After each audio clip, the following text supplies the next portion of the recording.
Hey guys, welcome back. Today we are doing a full comprehensive review of the current state of Tekken 8 as well as patch 1.08, because there's been a lot going on.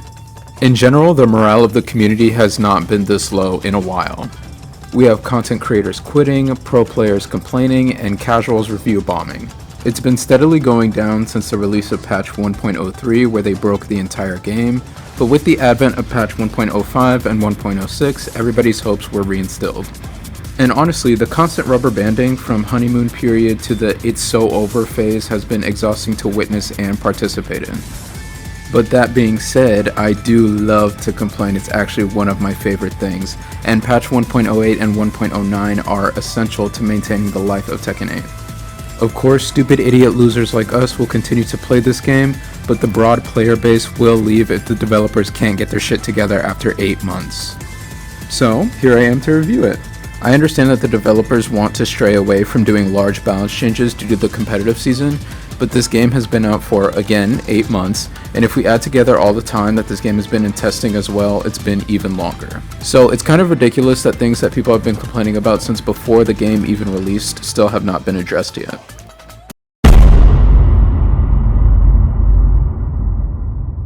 Yoshimitsu is the king of breaking shit. He's always had unique tools that defy the rules of the game and create unique exceptions. Just in Tekken 8, it is so oppressive and difficult to deal with.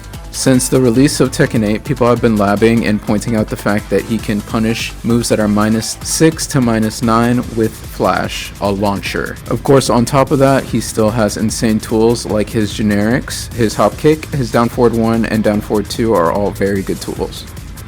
He also has a healing mechanic. I don't know if the devs thought about this when they introduced healing as a part of the system, but there are certain characters that can just be at like 70% health and still in rage, which feels absolutely terrible when you're just playing a regular ass character that can't do stuff like that. Again, on top of that, in this game he has very useful strings. This might be one of the first times that his strings have been so usable and ubiquitous, and that was for a reason. It was a part of his balancing that his strings weren't that good. And of course, those strings do a bajillion damage each and all have unique counter hit properties. It's a nightmare. And finally, he has his spin to get out of mix-ups with largely no risk. This is something that patch 1.08 does address, however. Spin now consumes twice as much health as it did before, meaning Yoshimitsu now does 8 damage to himself per spin, which I think helps with some of the initial complaints about spin. It still sends him backwards and sideways way too fast, which allows him to completely avoid some homing moves. But really, time will tell if Yoshi players and non-Yoshi players like the change, but it is good that they're showing initiative to fix aspects of balance. Okay, never mind, so Jin got no changes this patch. Despite being in top 5 to top 10 for every single pro player's tier list, Jin Kazama still remains one of the least changed characters since Tekken 8's inception, which is insane to me because so many people have pointed out the issues with this character. Like his heat smash wall splatting you from the middle of the screen, his insane damage, his demon paw, his crazy Oki, the fact that he is a jack of all trades and also the master of all trades, yet no changes were made. Dragunov did receive quite a few damage nerfs this patch. Especially on tools like Sneak 4 that grant so many plus frames, it is important that he did receive a damage nerf. However, he is still one of the best characters in the game because I didn't address the fundamental issues that this character has, which is the fact that he is always like +4 to +7 at all times. On top of that, he does crazy chip and he has an ability to extinguish it, he has insane lows, and still remains in top 10 as far as Oki is concerned. Nina, similar to Dragunov, also received damage nerfs. Nina still remains a very complete character though, as she has some of the best punishment in the game, a full grab game, some of the best damage, an easy to apply and great 50-50, some of the best pressure, good lows, but she doesn't even need to use them because she has so much chip, and a way to extinguish that chip. None of these aspects of her character were changed. Elisa also received no changes. She still remains one of the best pokers in the game. Uniquely, she has a privileged backdash and sidestep. Usually characters only have one of these. Lily, for example, has a great step and an average backdash. Zafina has an average step and a great backdash, allegedly. Jack has a very weak step but a great backdash. But Elisa gets both for some reason. She has really good generics like her down forward 1, down forward 2, and hop kick. She has super good and fast homing moves. She can challenge at any place in the screen and also establish her mix-up at any place on the screen. She has insane damage and easy execution, and once again she received no changes. A bunch of other problematic characters that people consider top 5 or contenders for top 5 also received no changes, like Shaheen, or they received small buffs like Ling. So, clap if you've ever wanted to kill somebody. Next, I want to take a look at Heat, since it's changed so much since the game came out. So far, the changes to Heat Burst have only been positive. The only thing I think that's left to change is its interaction with lows and throws. Ultimately, neither of these options ever beat it because a Heat Burst is 16 frames. So it largely feels random to even have that mechanic in the game. It should either just be invincible to those things but weak to sidestep, or it should be lower so that you actually can counterplay with a low or a throw. When some characters are in Heat, they legitimately have guns. Their Heat Smash can be threatening from range 3. It also doesn't help that most Heat Smashes have insane priority and are pretty fast. I personally think if they want to keep those aspects of Heat Smash still in the game, then mid Heat Smashes on block should not give a mix-up, and low Heat Smashes should all be universally launch punishable. Honestly, the first one, I would get why they wouldn't want to make that change because so many mid Heat Smashes do just lead into brain dead offense. But with the low Heat Smashes, I really don't get why, when you block a low Heat Smash, it could be anything from a -12 to -14. The amount of risk that usually you have to assume to fully crouch in Heat is crazy, and for the risk reward to be so unequal doesn't make sense to me. One thing I think the developers didn't think about was with their Heat Engager system, a lot of moves that have been designed for over a decade to be unsafe on block are now suddenly safe.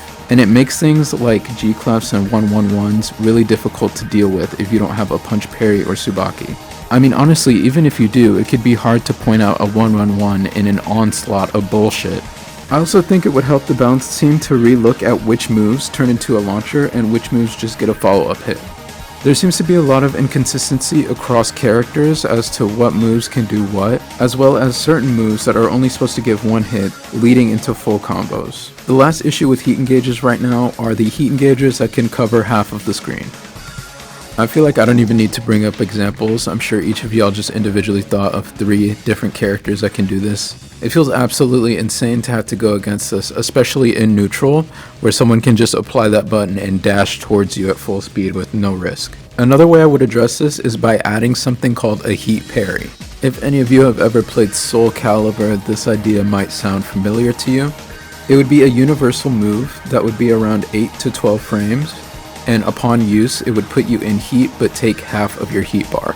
I'm a little bit undecided with the putting you in heat part. I think it could also be useful if it set you into neutral, but the point of the tool is supposed to be a fast defensive interrupt. Imagine this, Dragunov does like full crouch down forward 1-4, sneak 4, and before he can get that axe kick off, you're able to do a universal parry and stop him. It would be limited by only being able to do it like once a round or something. If they don't want to make fundamental changes to the offensive mechanics of Heat, I think that this could be a great alternative. I honestly don't know why something like this wasn't in the game originally. Like, I was waiting before they released Tekken 8 for them to drop like, okay, we told you all that offensive aggressive shit, here's your defensive mechanic, but that it never came.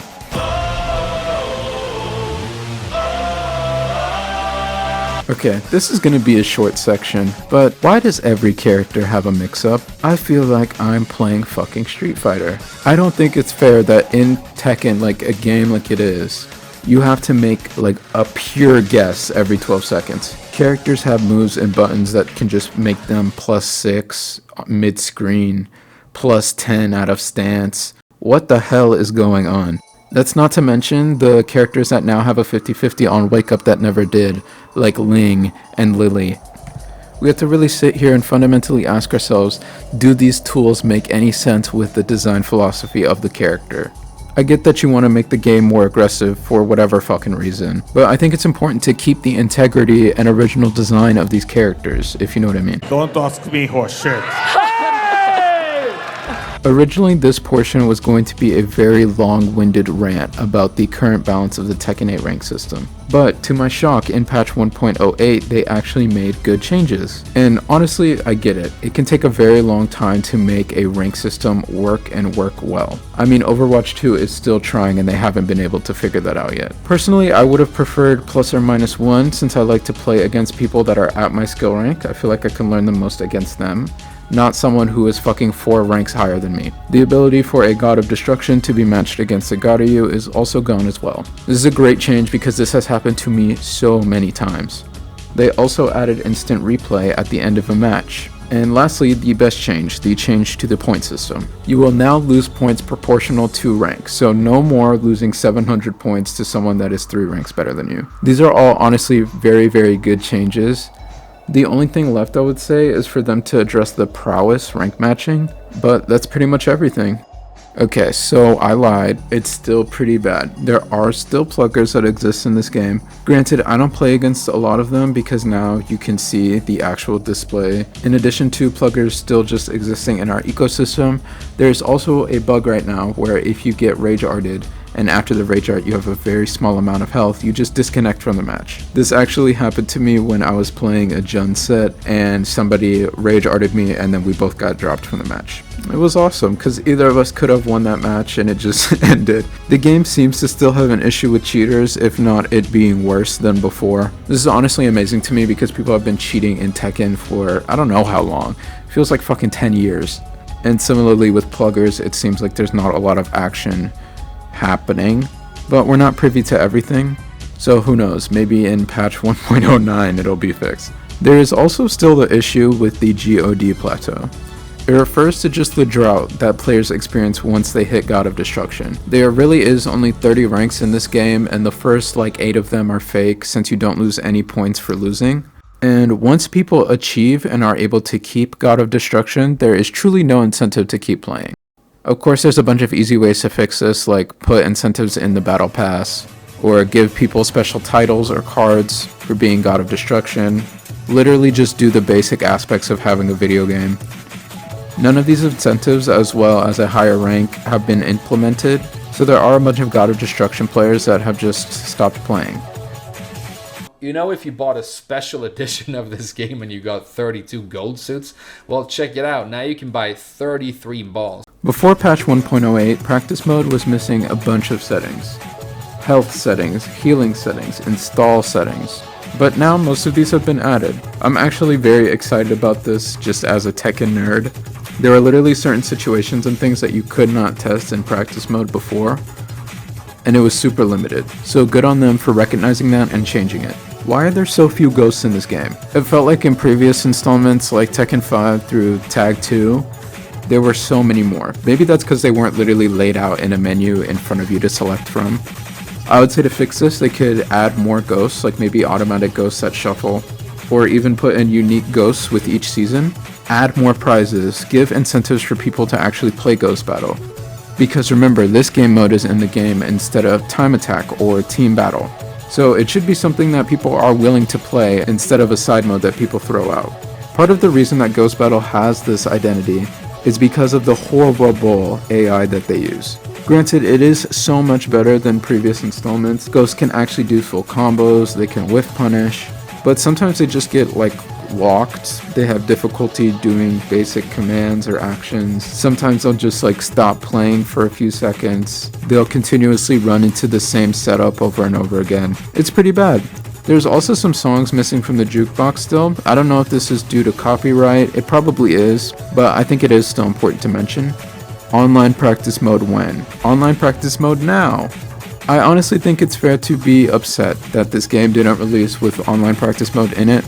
Titles like Street Fighter 6, which came out 6 months before Tekken 8, had it at release, and they have it in a much more advanced setting as well. But nonetheless, I am glad that it's here now, and it'll make labbing a whole hell of a lot easier. I feel so alive! Cha-ching, cha-ching, cha-chingery. Okay, it's time for me to make my pitch to Namco because this DLC fucking sucked. Look at the characters that they released for Season 1 and genuinely tell me that these are exciting or interesting characters to release. Eddie Gordo honestly should have been a part of the base roster. Lydia was the last Tekken 7 character to be released and is now being resold back to us. And we were told, almost promised, that Heihachi would not be in this game for story reasons. And he's in the fucking game. This is what I would do with the DLC if I had to keep all of those characters. Okay, so Eddie would be either base roster or a pre-order bonus. I don't know if y'all remember when they actually used to give us like whole characters and interesting things for pre-ordering. Season 1 would be Victor, Lydia, Armor King, a guest character, or True Ogre. Let me explain. Do you remember the hype that was created by that Victor trailer? And then the immediate deflation that was felt when people played him? Like, not to be a capitalist, but that childlike wonder that 30-year-old men felt watching that Victor trailer could really be captured and used for monetary gain. Victor also doesn't do anything important or special during the story mode, so he didn't need to be base roster. Lydia is there because she has to be. Armor King is there because he was such a popular character, and I feel like it would have been very exciting to see him in the game. And then I put True Ogre or Ancient Ogre for story reasons. I mean, this is the game when Jin Kazama is supposed to come back. I think it would be fitting to have Ogre in the game, you know? Or a guest character, because they like doing guest characters and that makes sense and it would create a lot of hype. Don't quote me on this, but I think the last character for Season 1 will probably be a guest character. Then Season 2, I would do Bruce, Heihachi, Anna Orlais, and then a guest or new character. Bruce, because fucking duh, everybody has been asking for him. I don't even play Bruce, I don't like Bruce, I don't give a shit about Bruce. But I would like to see Bruce back in the game for the sake of other people. Heihachi, I think, would have been much more appreciated if people had to go like a whole year without him, and they really felt the loss of him, and then he came back in a big way for Season 2. Anna Orlais is an obvious pick because one of them needs to be in the game. They have so much legacy credentials and so many legacy players that feel like something is missing if they're not in the game. And then it seems pretty obvious to put either a guest or new character in the last slot, since we did only get 3 new characters, and since I now like to put guest characters in. I want to quickly address the bundle boxes or whatever, because that happened in patch 1.07. These do not need to exist, but I don't think that the individual retro costumes even need to be purchasable. I cannot understand for the life of me why these were not put at level 60 of the paid battle path. It just makes sense, right? Like, you could put one in Super Ghost Battle, you could put 1 or 2 or 3 even into the battle pass, and actually make these things desirable for people to purchase. Instead now, if you play like 4 characters and they release 2 outfits for each of those characters, you're now paying upwards of $30 for just a cosmetic. A cosmetic that could have been earnable, and you could have actually enjoyed the game while you were playing it. There's just a lot of decisions and choices on the microtransaction side that don't make any sense. And speaking of that damn battle pass, it's pretty much just as bad as Season 1 and 2's battle passes, just marginally better. This time the gradient tracksuit that they include on the free track actually looks pretty good. It's all capped off by the ugliest Nike shoes I've ever seen in my entire life, and a bunch of useless bullshit that you'll never use. But I will say it is slightly better. I want to bring attention to something that I think a lot of people have pointed out since this game came out, but I noticed it the second I went into customization on the first day. There are so many reused assets in this game. For example, most of the button-up shirts in customization are just palette swaps of Victor's preset 3. The hairpiece is just Jun's hair. The feathers on the Mad Biker top come from Lily's preset 3. And so on and so forth. There are so many examples, and I just pulled that from opening the game and looking for like 2 minutes. It's really fucking lazy considering some of those items are paid for and it's literally just a fucking palette swap of Nina's hair. We've discussed the good, the bad, and the absolutely horrific of Tekken 8. And now I want to give it a grading. I think Tekken 8's current state gets a solid C+. I think a B would be way too good. This game has been out for 8 months and it's been controversy after controversy after controversy. Finally, we've had a patch that actually feels semi-secure, but the balance changes are underwhelming. So playing the game is going to be a similar experience to how it's been since release. And needless to say, for most people, that's been deeply frustrating. So it is disappointing, and I hope that Tekken 8 can do better because I like this game, and I would like to start liking the game. I guess let me rephrase that. I like the concept of the game, but playing it has been really difficult. This game has been in my life since I don't know, I was born, and so it feels very foreign for me not to like a Tekken game. There's something going on, and hopefully they can fix it before I make my year 1 review. I'm gonna say it once, you better fucking subscribe. There's gonna be a bunch of new content coming up, and y'all have been very supportive of me. Just in the past month of me uploading semi-consistently, I've gotten over 200 subscribers, and I really actually appreciate it. Alright, I will see y'all in the next video.